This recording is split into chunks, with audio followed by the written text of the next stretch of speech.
বিক্ষোভ মিছিল পূর্ব সমাবেশে এই পর্যায়ে আমাদের সামনে গুরুত্বপূর্ণ আলোচনা করবেন বাংলাদেশ খেলাফত যুব মজলিস ঢাকা জেলা উত্তরের সংগ্রামী সহসভাপতি মাওলানা মাহবুবুল হক।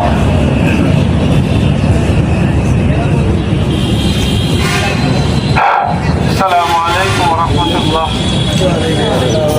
জাতিসংঘের মানবাধিকার পরিষদ কার্যালয় সরকারের সিদ্ধান্ত বাতিলের দাবিতে বাংলাদেশ খেলাফত যুব মজলিস ঢাকা জেলা উত্তর কর্তৃক আয়োজিত আজকের এই মিছিল পূর্ব বিক্ষোভ সমাবেশের সম্মানিত সভাপতি, প্রাণপ্রিয় অভিভাবক, আজকের প্রধান অতিথি বাংলাদেশ খেলাফত যুব মজলিসের কেন্দ্রীয় সহসভাপতি মোহতারাম মাওলানা আব্দুল্লাহ আশরাফ ও আমার সামনে উপবিষ্ট আমার প্রাণপ্রিয় নেতাকর্মী ও তৌহিদি জনতা, আজ আমরা একটা কথা বলতে স্পষ্টভাবে জানিয়ে দিতে চাই। আমরা একটা কথা স্পষ্টভাবে বলতে কোনো দ্বিধা করতে চাই না। ডক্টর ইউনূস সরকারকে বলতে চাই, ডক্টর ইউনূস সরকার জুলাই বিপ্লবের রক্তের উপর দাঁড়িয়ে আপনি যে তামাশা শুরু করেছেন, এই তামাশা বন্ধ না হলে শেখ হাসিনার মতো পালাতে আপনাকে বাধ্য করব। আপনি এসেছিলেন আমাদেরকে মূলা ঝুলিয়ে একটা তামাশা দেখানোর জন্য। আপনাকে আমরা বসেছিলাম রক্তের উপর শহীদ চেতনা নিয়ে। আপনি এসে কি করবেন? বাংলাদেশের দাজ্জালি শক্তির যে আবির্ভাব হয়েছিল, শেখ হাসিনাকে সর্বোচ্চ শাস্তি ফাঁসির কাস্টে ঝুলিয়ে বিচার কার্যক্রম পরিচালনা করবেন। আপনার করণীয় কি ছিল? এই ভঙ্গুর পরিস্থিতি, এই বাংলাদেশকে আপনাকে নতুন ভাবে সংস্কার করা। তারপরে এজেন্ডা কি ছিল? আপনি এই বাংলাদেশে একটি সুন্দর সুষ্ঠু নির্বাচন দিবেন। আপনার এই তিনটা দায়িত্ব পালন করার পর আপনি সুন্দরভাবে চলে যাবেন। কিন্তু আপনি এই সুন্দর তামাশার আড়ালে যেই স্বপ্ন দেখাচ্ছেন বাংলার মানুষকে, সেটা করছেন আপনি প্রতিটি ঘরের মধ্যে গৃহযুদ্ধ চালিয়ে দেওয়ার ব্যবস্থা করছেন। স্পষ্ট পয়গাম দিতে চাই, ডক্টর ইউনূস সাহেব রাতের অন্ধকারে কলমের সাক্ষ্য দিয়ে যে এজেন্ডা বাংলার জমিনে বাস্তবায়ন করতে চান, বাংলার তৌহিদি জনতা এটা মেনে নেবে না। আপনি কি মনে করেন বাংলাদেশে মানবাধিকারের কার্যালয় দরকার? আপনি যখন দেখেন না গাজায় যখন আমার ভাইয়েরা মরে, তখন জাতিসংঘ কোন চুলটা ছিঁড়ে।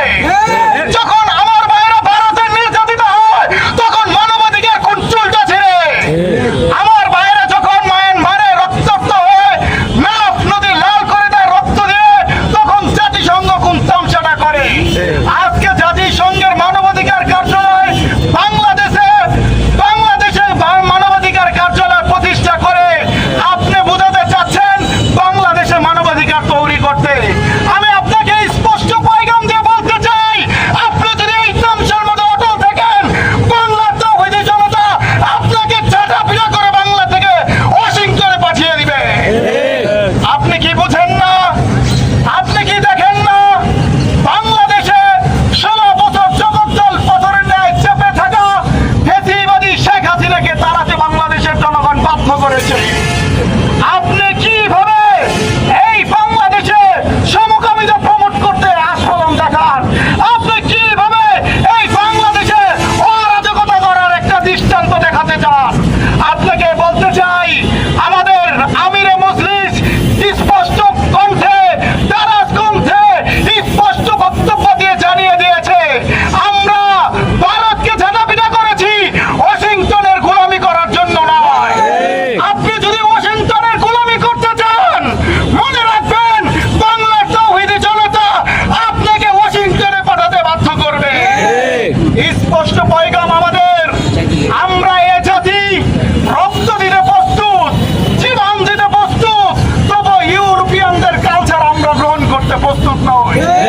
আর কত দুঃখ লাগে, আফসোস লাগে, আর করুণা লাগে এই নব্য শিক্ষিত শাসক গোষ্ঠীর উপর, যারা আজকে ইউরোপিয়ানদের কাছ থেকে সভ্যতা শিখতে চায়, ওদের কাছ থেকে যারা সভ্যতা শিখতে চায়। আর এই ইউরোপিয়ানরা এখনো পর্যন্ত সারা কালো চামড়ার মধ্যে ভেদাভেদ তুলে দিতে পারে নাই। ওদের কাছ থেকে আমাদের মানবাধিকার শিখতে হবে। এর থেকে দুঃখজনক কথা ইসলাম আর মুসলমানের জন্য আর কিছুই হতে পারে না।